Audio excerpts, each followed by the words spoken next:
Itseomo. Distribuição Sinapse.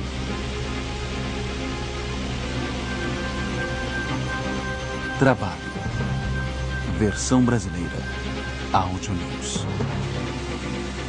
Já está fazendo 27 graus no centro da cidade. Vai ser um dia quente. Agora as nossas dicas para não ficarem presos no trânsito. O trabalho é uma das atividades fundamentais do ser humano, que permite a nossa sobrevivência. E mais do que isso, as pessoas são vistas na sociedade a partir da função que exercem. Quando entramos para um emprego, estamos aceitando os valores e as regras implícitas a ele. O trabalho é uma parte importante da organização social. Ele estrutura as relações entre os indivíduos e assegura-os de sua participação na vida econômica.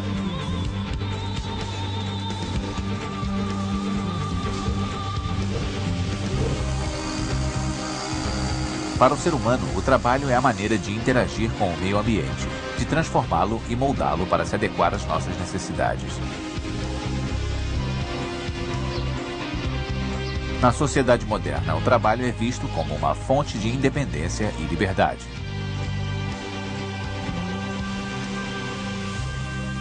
Paradoxalmente, o trabalho também pode ser uma prisão, onde se desenvolvem hierarquias e relações de poder, privando o trabalhador de toda a liberdade. Muitas vezes, uns poucos indivíduos enriquecem à custa de outros que precisam trabalhar para sobreviver. A história do trabalho é marcada por relações de poder, por exemplos de dominação e subjugação. A globalização da economia e a informatização estão mudando o universo do trabalho. A vida fica cada vez mais veloz. Nós estamos na era da superprodução. Os que conseguem atender a demanda vivem exaustos. Os que não conseguem perdem o emprego. As mudanças que estão transformando os setores mais tradicionais, como o agrícola, o industrial e o de serviços, têm um impacto abrangente.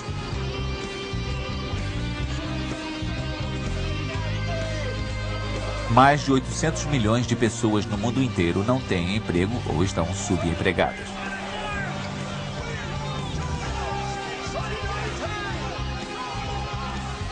Ainda é cedo para avaliar as consequências da crise que atinge o mercado de trabalho no mundo. Mas ela é apenas mais um capítulo na história da evolução humana. Assim surgiu a ferramenta.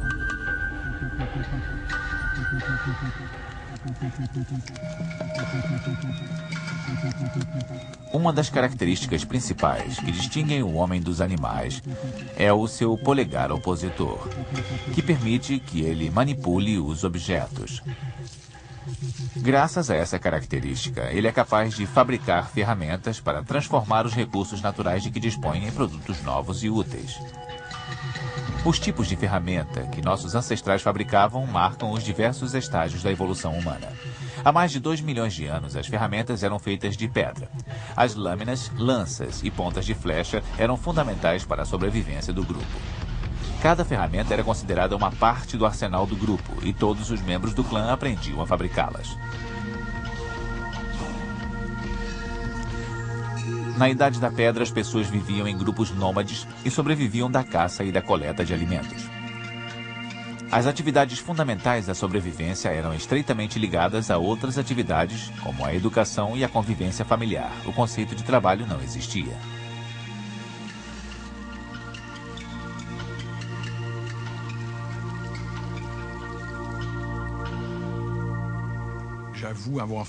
Uma vez eu tentei fazer uma coisa muito estúpida. Tentei calcular as horas de trabalho numa sociedade de caça e coleta de alimentos. Então levei meu caderno de notas e fui observá-los. Vi pessoas saírem para pescar e voltarem 4 horas mais tarde. Então anotei. São necessárias 4 horas de trabalho para obter 2 peixes. Mas depois de um tempo, comecei a notar que as pessoas que saíam para pescar eram marido e mulher e voltavam 4 horas mais tarde com os cabelos despenteados e um ar de felicidade no rosto. Obviamente, eles pescavam os 2 peixes em 15 minutos e gastavam o resto do tempo ocupados com outra coisa.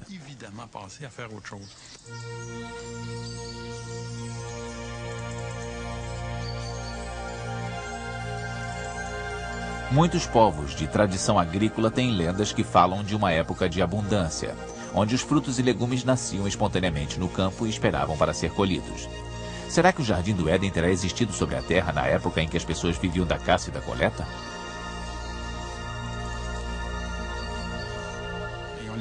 Essa época é conhecida como Era da Abundância.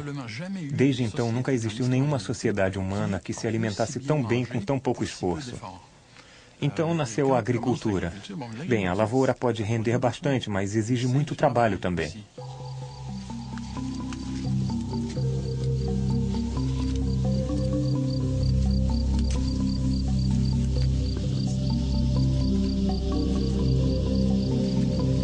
Há cerca de 12 mil anos, a agricultura e a criação de animais apareceram simultaneamente em diversos pontos do planeta, mas não sabemos explicar como se deu isso.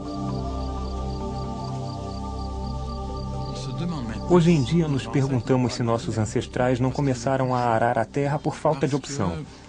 Os desertos se alastravam cada vez mais, reduzindo os territórios de caça e as áreas onde nasciam as frutas e os legumes.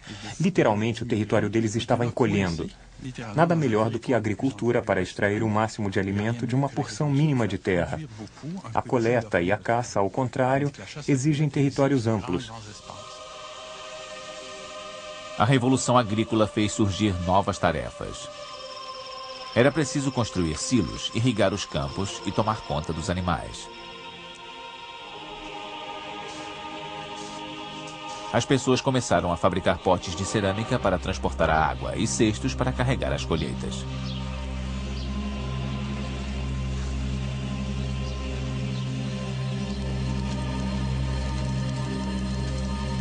A descoberta das ligas de metal há cerca de 4 mil anos fez nascer uma ocupação importante, a do ferreiro.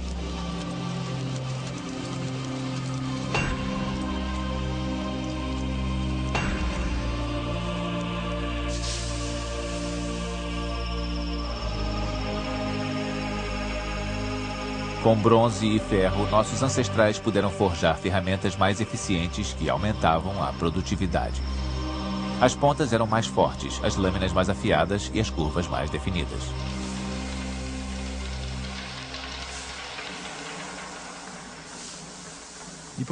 As populações cresceram, dando origem aos primeiros grandes povoados ou vilarejos. A sociedade se tornou mais complicada. Não mais complexa, mas complicada. Com mais pessoas, era preciso uma organização social ligeiramente mais complicada. Foi então que apareceram os primeiros especialistas dedicados a cuidar dos arquivos, contar a população e fazer o registro dos nomes.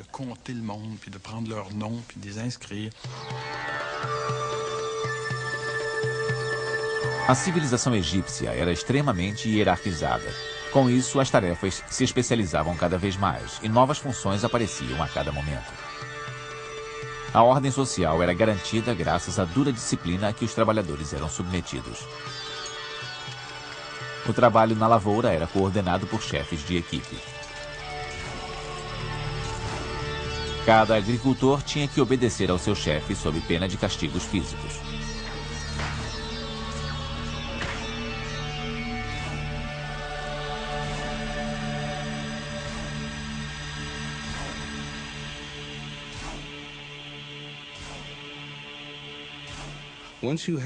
Quando se tem uma cidade, quando se tem pessoas que tiram seu sustento da terra e convivem numa cidade, é preciso que exista um sistema para criar produtos e um sistema para promover a troca desses produtos. Afinal, o alimento é produzido e armazenado e precisa ser distribuído. Essa distribuição pode ser feita através de um sistema burocrático centralizado, como no Egito Antigo, ou através da troca por produtos oferecidos pelos artesãos, pelos mercadores e outros.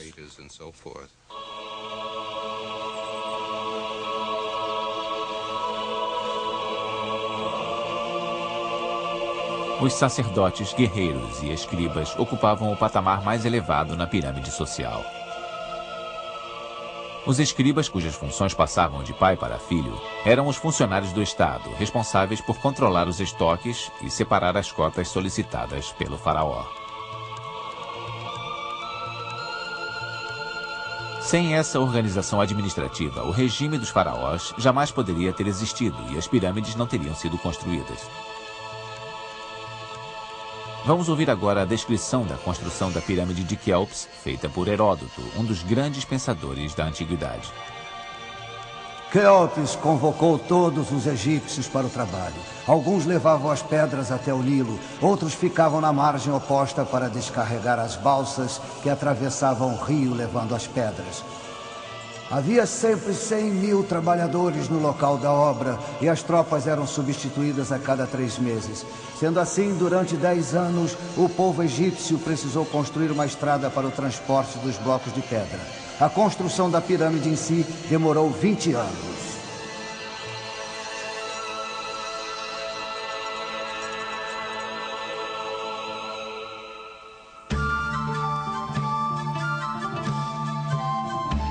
Na Grécia, a mão de obra dos escravos estava presente em todos os setores. Eles trabalhavam arando os campos, nas minas, nas construções, lado a lado com os cidadãos livres.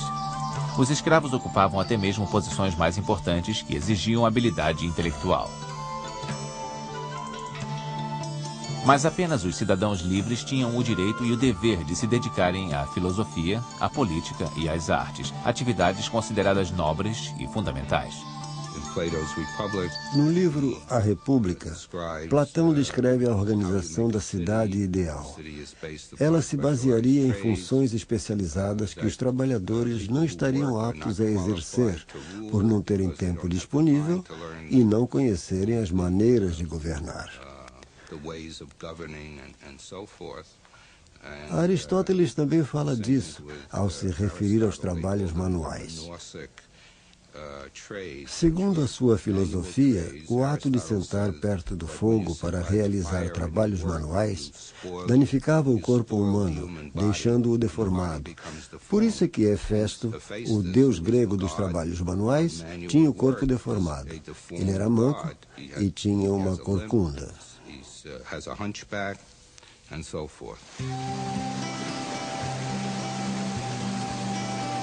Embora os filósofos desprezassem o trabalho, a maior parte dos cidadãos livres se esfalfava de manhã à noite.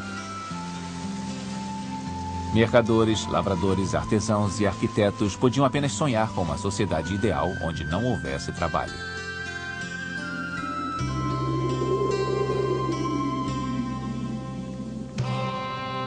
A máquina humana.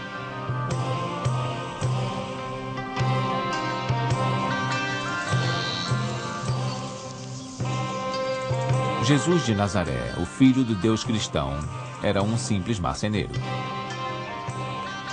Usando a sua imagem como exemplo, o cristianismo, que dominou a Europa na Idade Média, resgatou a respeitabilidade do trabalho.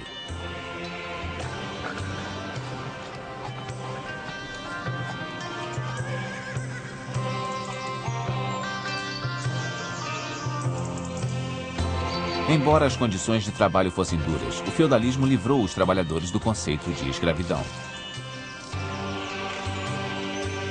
Os servos deviam se submeter aos nobres, mas também tinham os seus direitos. Os servos tinham o direito de arar as suas terras e de dispor de suas colheitas como quisessem, mas precisavam trabalhar um determinado número de dias nas terras do senhor feudal.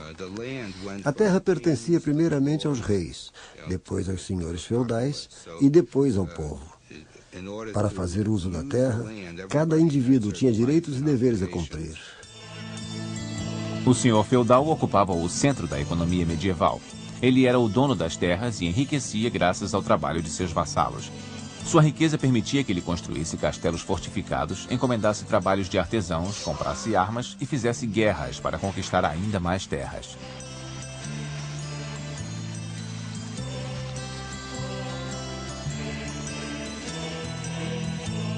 Enquanto os camponeses viviam sob o domínio dos senhores feudais, a população dos vilarejos era livre para desenvolver as mais diversas atividades.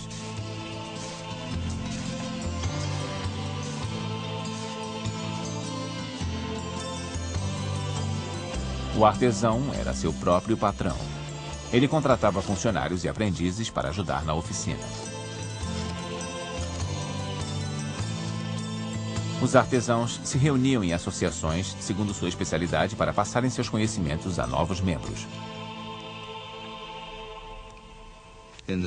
Nas cidades, houve a formação das associações de artesãos, que foi um marco importante na história da ética do trabalho.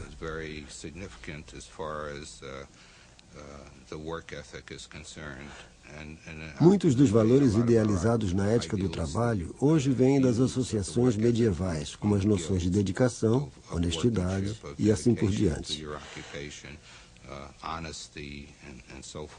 Isso nem sempre aparece na prática, mas eram os ideais pregados por eles.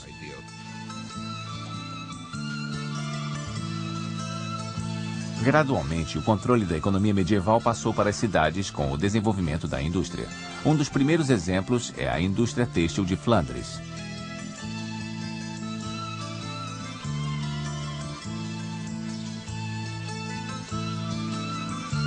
As atividades foram se diversificando cada vez mais. Havia o tanoeiro, o ferreiro e o artesão, que fazia as velas e as vendia nas portas das catedrais.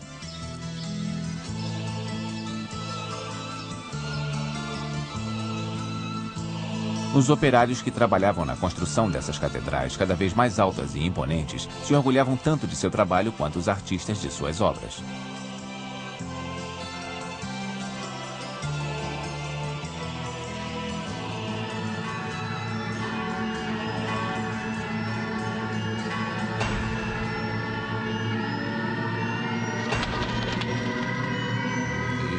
Cada categoria de artesãos tinha sua marca distintiva que passava aos seus filhos. A Associação dos Pedreiros, mais tarde, deu origem à maçonaria, porque nas construções havia sempre um pequeno galpão onde esses trabalhadores se reuniam na hora do almoço para discutir os mais variados assuntos.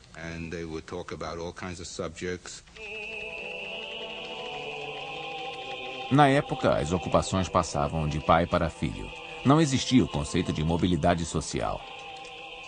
Era muito difícil que um operário das camadas mais baixas melhorasse o seu status social ou mesmo conseguisse mudar de ocupação.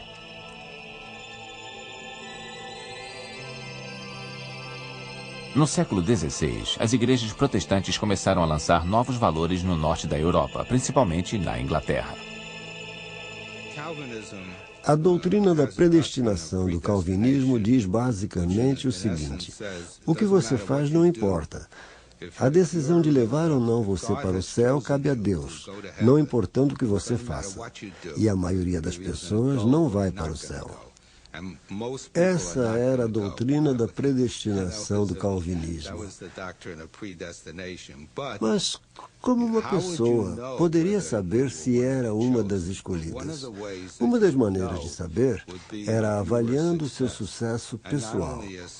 E isso não estava ligado apenas ao prestígio acumulado, mas isso também estava ligado ao sucesso econômico, ligado ao dinheiro. Uma pessoa que trabalhava duro, uma pessoa que tinha o desejo de progredir, possivelmente seria uma pessoa escolhida de Deus e teria chances de ir para o céu.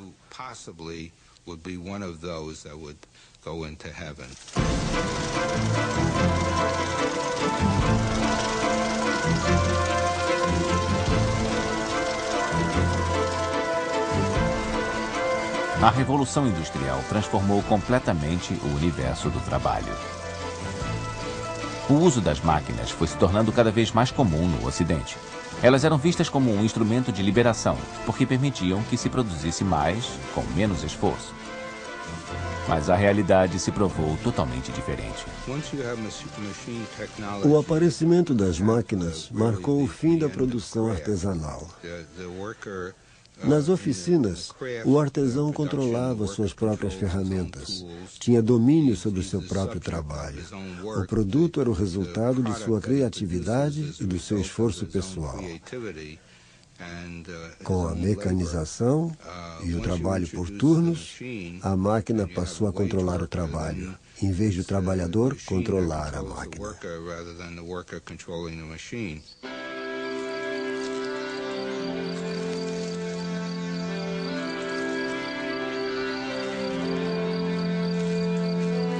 Caminhamos 1 hora até chegar à fábrica e, quando o turno começa, trabalhamos como se o diabo estivesse em nosso encalço. Parece um inferno por causa do calor insuportável e do trabalho cada vez mais duro. Se fosse apenas eu, poderia suportar as horas intermináveis de trabalho, mas o menino... Eu acho que o senhor não o trouxe ao mundo para viver dessa maneira.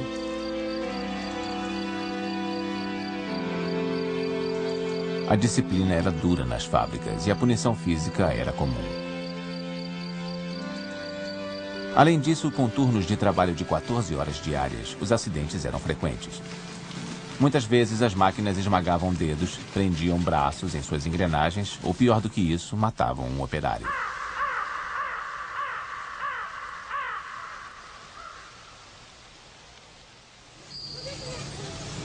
Foi durante essa época que um imigrante alemão que vivia em Londres começou a analisar as condições de trabalho dos operários e os problemas econômicos.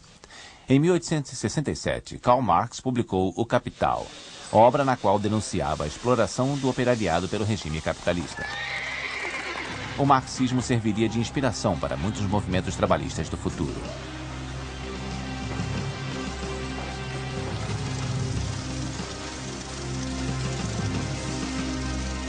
Ao se darem conta de que partilhavam interesses em comum, os trabalhadores chamados então de proletariado descobriram a solidariedade.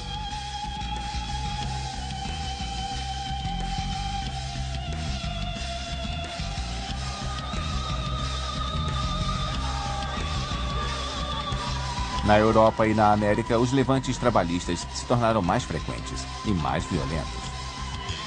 Operários tomavam as ruas, gritando palavras de ordem e cheios de rancor. Ainda assim, foi durante essa mesma época que o capitalismo triunfou. O engenheiro americano Frederick Winslow Taylor tinha como meta fazer com que os empreendimentos rendessem o maior lucro possível. Ele sugeriu uma nova abordagem, o gerenciamento científico do trabalho. Taylor propôs um estudo detalhado. A sua equipe ia para as fábricas munida de relógios e analisava todas as atividades do operário, observando a sua postura, seus movimentos. Depois, Taylor se dedicou a criar maneiras de tornar o trabalho deles mais eficiente. Ele foi às metalúrgicas, observou como os trabalhadores usavam as pás e concluiu que não eram adequadas. Decidiu projetar pás diferentes e ensinar cada operário a usá-las da forma mais eficiente, colocando-as no chão num determinado ângulo de inclinação e assim por diante. Segundo Taylor, cada operário devia cumprir sua tarefa com rapidez e eficiência. Não havia tempo para pensar. O trabalho de Taylor serviu de inspiração para Henry Ford, fabricante de automóveis, que desenvolveu um novo processo industrial. As linhas de montagem eram organizadas para que todas as ferramentas de que o operário fosse necessitar para cumprir sua função estivessem à mão. Assim, o operário foi submetido a um ritmo de trabalho sobre o qual não tinha mais controle, e sua participação foi ficando cada vez menos importante para o resultado final. Os trabalhadores se recusavam a se transformar em robôs e pediam demissão. A rotatividade de pessoal nas fábricas de Ford chegava a quase 100% a cada ano. Numa tentativa de manter os operários, ele oferecia um salário de $5 diários, o que representava uma pequena fortuna na época. Henry Ford foi um visionário que previu a chegada da sociedade de consumo antes de qualquer outra pessoa.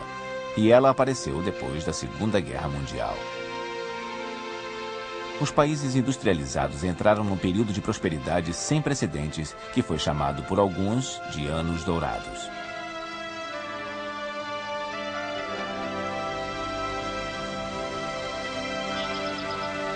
Confirmando as previsões de Henry Ford, o sonho americano de liberdade e igualdade de oportunidades passou a ser expressado pelo automóvel, um bem que agora era acessível a qualquer pessoa.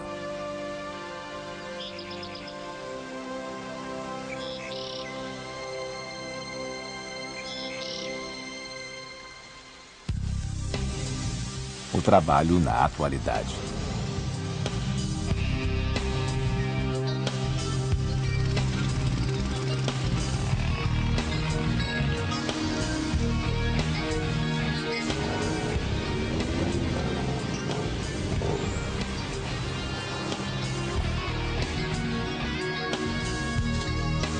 Hoje, no mundo inteiro, 2 bilhões e 500 milhões de pessoas trabalham.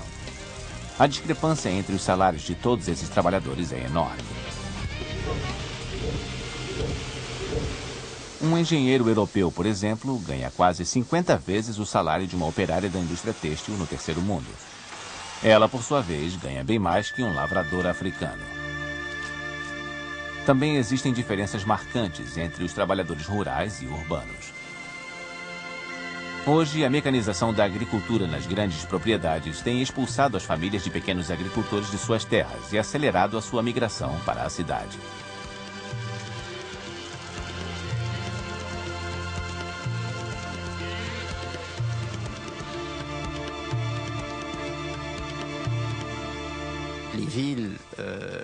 A população urbana está crescendo muito rapidamente e, na maioria dos países, esse crescimento não consegue ser absorvido. Isso fica mais fácil em épocas de crescimento econômico, quando existem mais empregos. Quando existe um boom no setor da construção civil, por exemplo, trabalhadores não especializados são contratados para todo tipo de função, mas quando termina esse período, ou quando o crescimento se desacelera, esses mesmos trabalhadores não conseguem mais empregos. Eles formam uma população instável que tenta sobreviver da melhor maneira possível. Isso, é claro, leva ao crescimento da criminalidade e de atividades marginais, como a prostituição infantil, os roubos e assim por diante. Essa situação também leva ao que eu chamo de la débris, um fenômeno que tem sido observado por muitos estudiosos. São pessoas que se viram como podem, vendendo fósforos e canetas nas esquinas da cidade.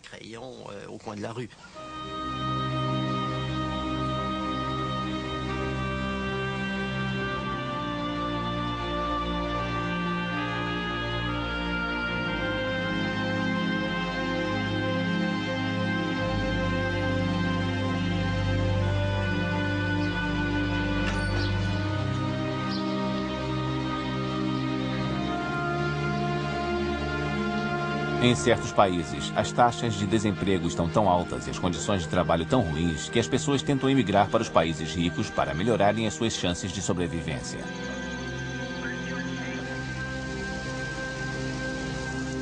Infelizmente, esses trabalhadores, sobretudo os imigrantes ilegais, ficam numa situação muito vulnerável. Embora consigam melhorar suas condições de vida, muitas vezes eles precisam suportar empregos desagradáveis e mal remunerados.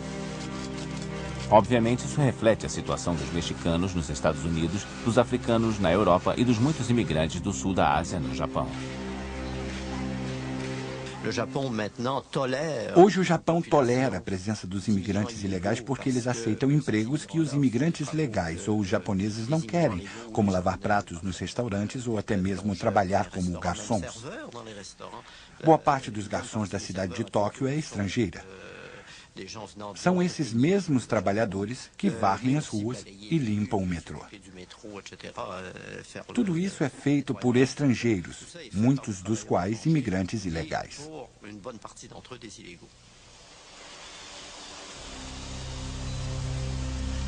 As empresas seguem o mesmo caminho dos trabalhadores, mas na direção oposta. Elas começam estabelecendo parte de sua produção nos países em desenvolvimento.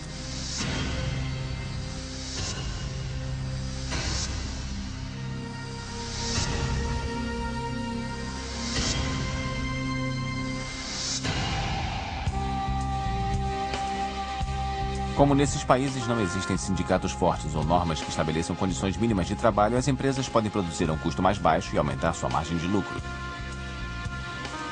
Os operários enfrentam turnos longos de trabalho em condições insalubres e recebem um salário que mal cobre o seu sustento.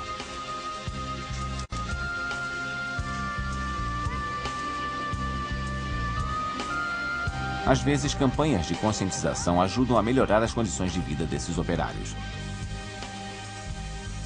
A Reebok e a Nike têm subsidiárias espalhadas pelo mundo todo. A pressão da opinião pública obrigou essas empresas a fazerem uma promessa de fiscalizar as subsidiárias para que essas garantissem condições de trabalho e salários dignos aos seus operários.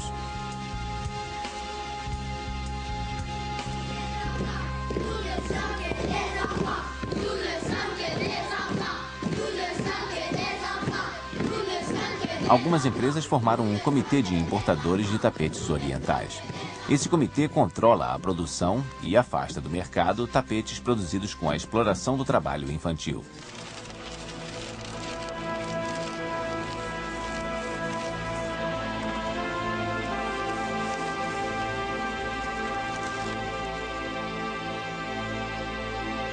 Embora as leis internacionais proíbam o trabalho de menores de 15 anos, centenas de milhões de crianças são obrigadas a trabalhar no mundo inteiro.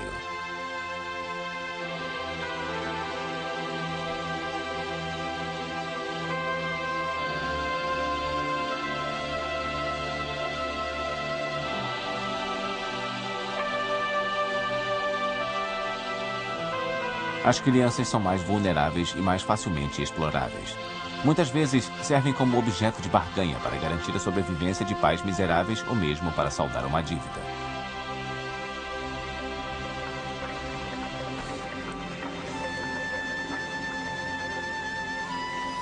Eu trabalho porque meus pais são pobres demais. Passo o dia todo mergulhando para colocar essas redes. Muitos garotos morrem afogados. Eu queria poder voltar para a minha família.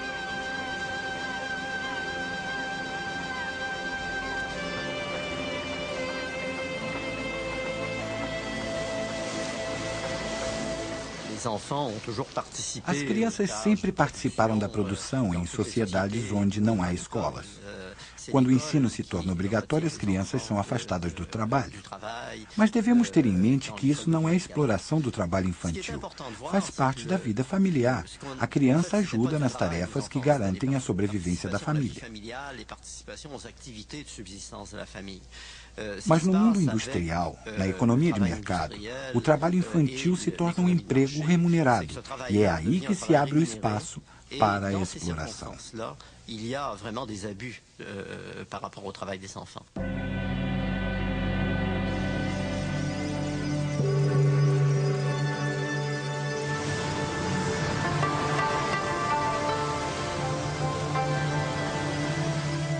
No Japão, as crianças são obrigadas a frequentar escolas até a 9ª série e quase a metade dos japoneses prossegue com os estudos.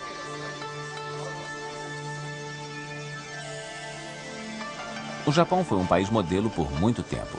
Até bem pouco tempo, sua taxa de desemprego girava em torno de 0, e os seus trabalhadores eram mais produtivos que os de outros países industrializados.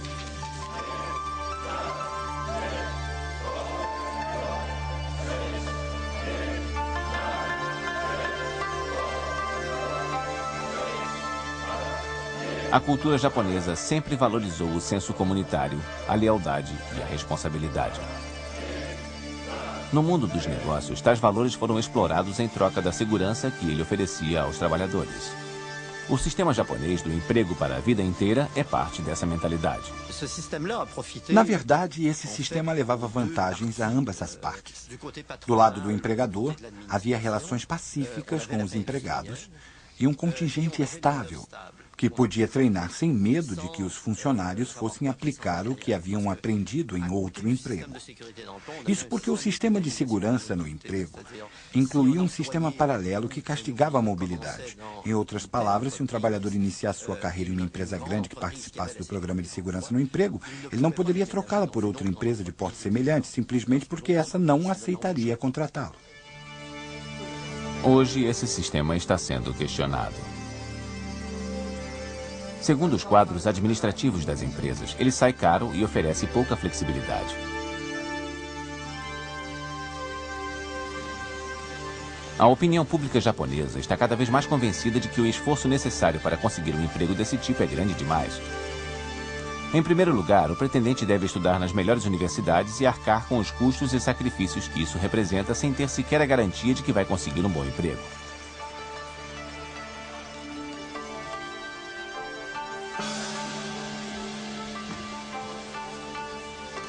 Os japoneses trabalham muito. São até 400 horas a mais do que a média anual de outros países industrializados. O dia de trabalho começa cedo e termina tarde. Depois do exercício de relaxamento compulsório, ainda há uma passada pelo bar com os colegas do escritório.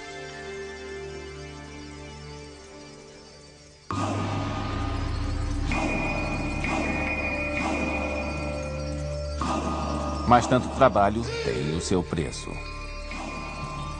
A longo prazo, o excesso de trabalho pode levar ao esgotamento, ou pior do que isso, ao chamado karoshi, ou morte por excesso de trabalho.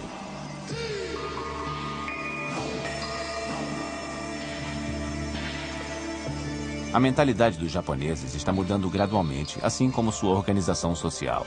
Os jovens de hoje no Japão parecem menos dispostos a trabalhar até a morte.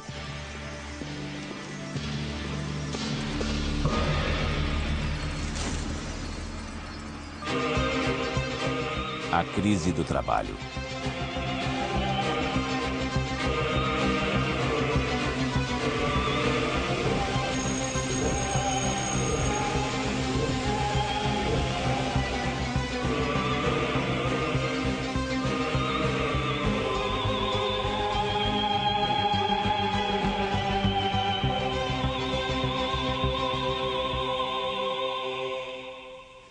Hoje estamos entrando numa era diferente, em outra história. Atualmente, a riqueza é produzida não a partir de produtos materiais, mas da informação ou de relações não palpáveis. É preciso despender muito pouca energia para acessar a internet, se compararmos isso à mineração do carvão, por exemplo. Dá muito menos trabalho. Estamos passando de um sistema de produção para outro.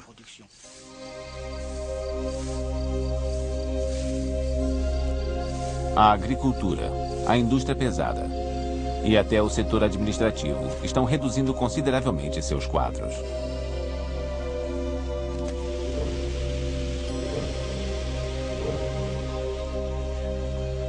Em nome da maior lucratividade, centenas de milhares de pessoas estão perdendo seus empregos em quase todos os países industrializados. Nos últimos 20 anos, a General Motors eliminou 250 mil cargos. A US Steel eliminou 100 mil e a General Electric 170 mil. Qual a consequência disso? O surgimento de novos empregos é pequeno. Quem fica desempregado pode permanecer assim para sempre.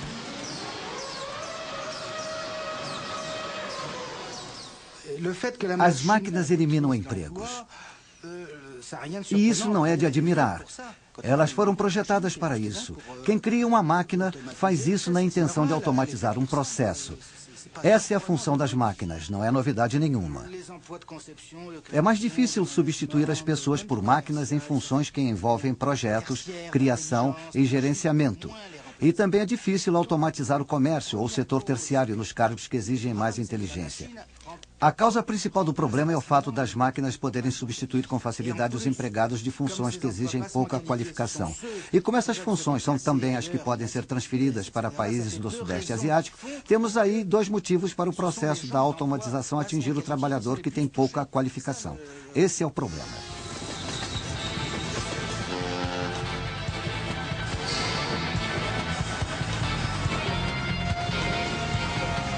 A globalização é outro fator que vem acelerando as mudanças no mercado de trabalho. E esse fenômeno é acelerado pelos meios de transporte cada vez mais eficientes. Hoje é muito fácil levar produtos de um país para outro. Setores inteiros da economia estão sendo transferidos para os países em desenvolvimento. É a mobilidade do capital que permite esse tipo de migração. A globalização da economia nos levará a um mundo impiedoso em que cada país buscará a posição melhor, prejudicando o bem-estar de seus trabalhadores?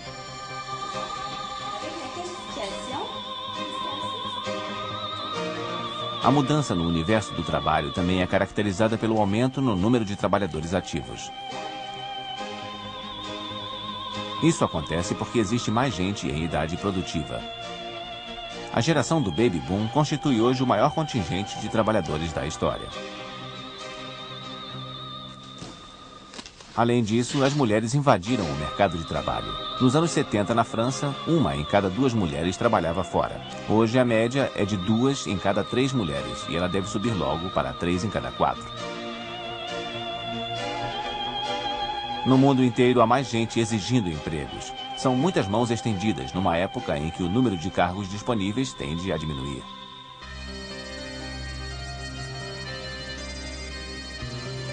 A era pós-industrial apresenta novos desafios à sociedade.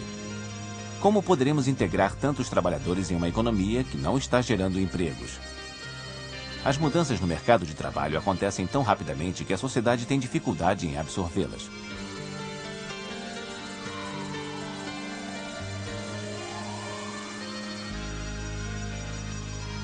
As pessoas se dividem entre as que trabalham demais e as que não têm emprego. As condições de trabalho estão se deteriorando e há cada vez mais gente insatisfeita com seus empregos. Pressionadas até o limite, essas pessoas sofrem de doenças causadas pelo excesso de estresse. Entre os desempregados, a insatisfação às vezes explode em atos violentos.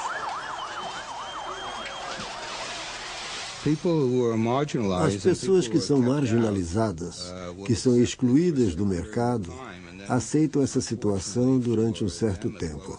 Depois, para a infelicidade delas e também da sociedade, a tendência é que aconteça algum tipo de crise ou explosão.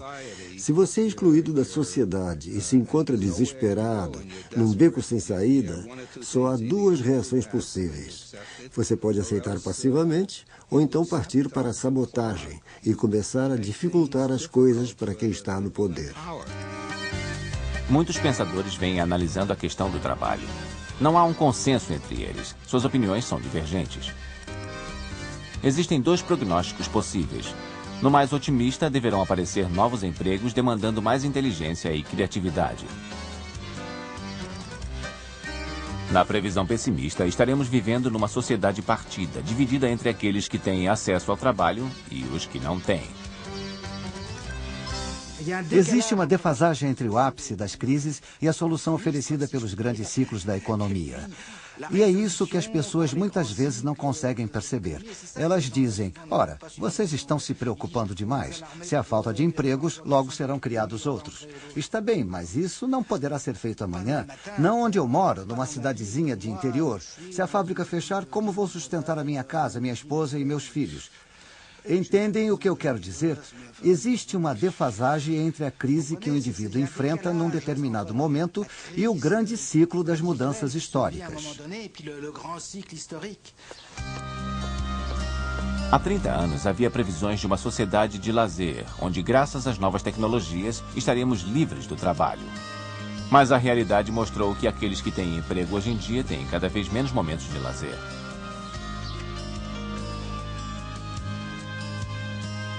A esperança de uma sociedade ideal, onde ninguém mais tenha a necessidade de trabalhar, ainda faz muita gente sonhar.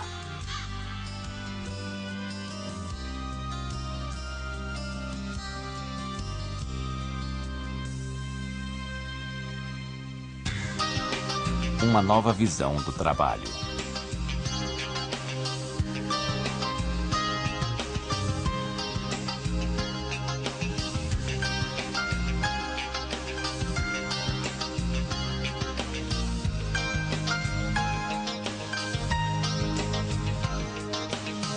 Neste final do século XX, os métodos de trabalho criados por Taylor e Henry Ford foram descartados. Hoje sabemos que tentar transformar trabalhadores em robôs aumenta o número de faltas e diminui a produtividade. Um dos erros fundamentais da mentalidade burguesa sobre o trabalho foi achar que as pessoas poderiam se concentrar exclusivamente em suas funções profissionais no horário do expediente e esquecer todo o resto até saírem do trabalho. Os seres humanos não são assim. Charlie Chaplin nos mostrou isso de uma forma maravilhosa. O operário na linha de montagem também pensa em outras coisas. De vez em quando ele vai ficar sonhando acordado com a namorada. E isso sempre vai contra a nossa ética do trabalho. O bom funcionário deixa sua vida pessoal no portão da fábrica. Esse princípio é falho e tentamos distorcê-lo de todas as maneiras para que corresponda à realidade.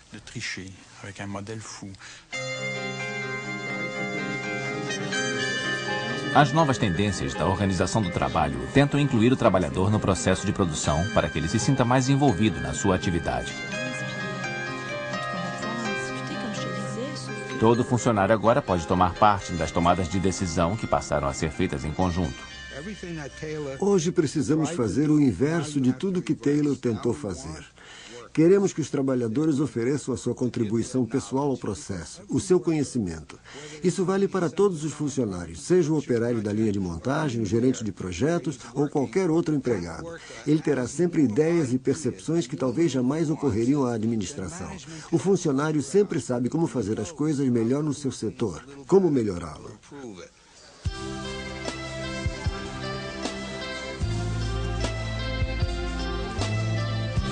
Atualmente, não se exige do trabalhador apenas uma cabeça pensante. Ele deve se reciclar e se atualizar frequentemente. O treinamento se tornou um elemento chave no mercado de trabalho, porque sem o treinamento adequado, os empregos no futuro nunca estarão ao alcance do trabalhador. As relações entre patrão e empregado estão mudando radicalmente. Os sindicatos perderam força com a globalização.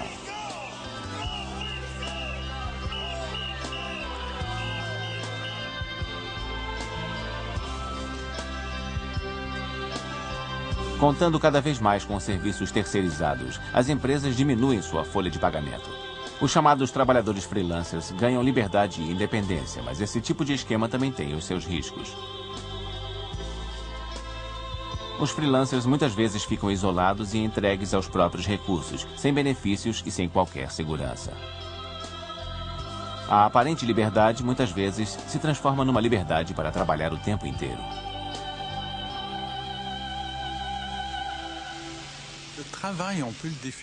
Podemos definir o trabalho como uma das grandes religiões da história da humanidade. Uma religião bastante recente, que apareceu há apenas 250 anos, mas definitivamente uma religião. O trabalho é o que dá sentido à vida e as pessoas começaram a considerá-lo sagrado, a devotar suas vidas a ele da mesma maneira que outros devotos em outras épocas dedicavam sua vida ao Senhor ou a Deus. O trabalho é o que dirige as nossas vidas. Passamos o primeiro terço da vida nos preparando para o trabalho. Basta lembrar a forma como as pessoas sempre perguntam às crianças: o que você vai ser quando crescer? Depois, no segundo terço de nossas vidas, nós trabalhamos e trabalhamos muito. É a parte principal de nossas vidas. Se você pedir, fale um pouco sobre você, muita gente vai começar falando sobre a sua profissão. Por fim, terminamos as nossas vidas com a aposentadoria. E a aposentadoria de quê? Do trabalho. O trabalho se tornou a essência da vida na sociedade moderna.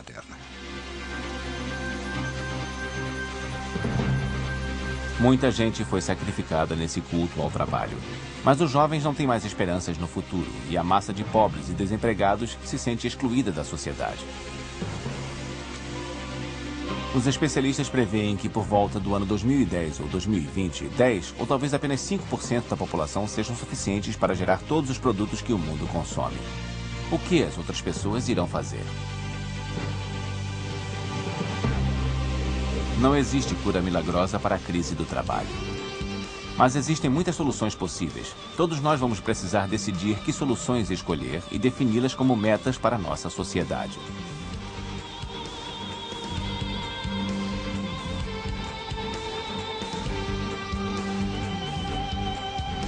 Pode haver uma redistribuição de empregos para que aqueles que trabalham demais possam abrir espaço para os que estão sem ter o que fazer.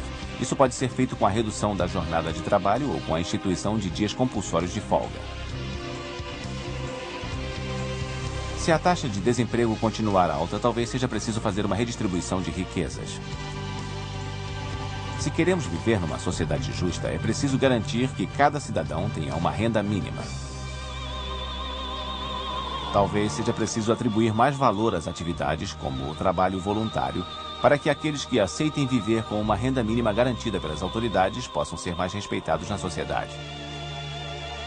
As pessoas que cuidam de crianças ou dos idosos, ou aquelas que trabalham para melhorar a qualidade da vida nas suas comunidades, enriquecem a sociedade mesmo sem receber salários.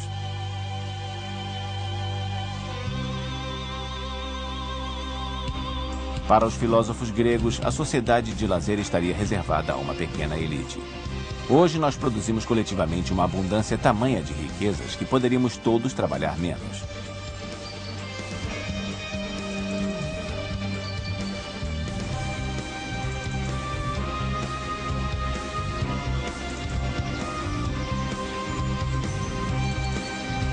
Depois de séculos de trabalho duro, talvez esteja na hora de os seres humanos encontrarem um equilíbrio maior entre o trabalho e as suas vidas pessoais.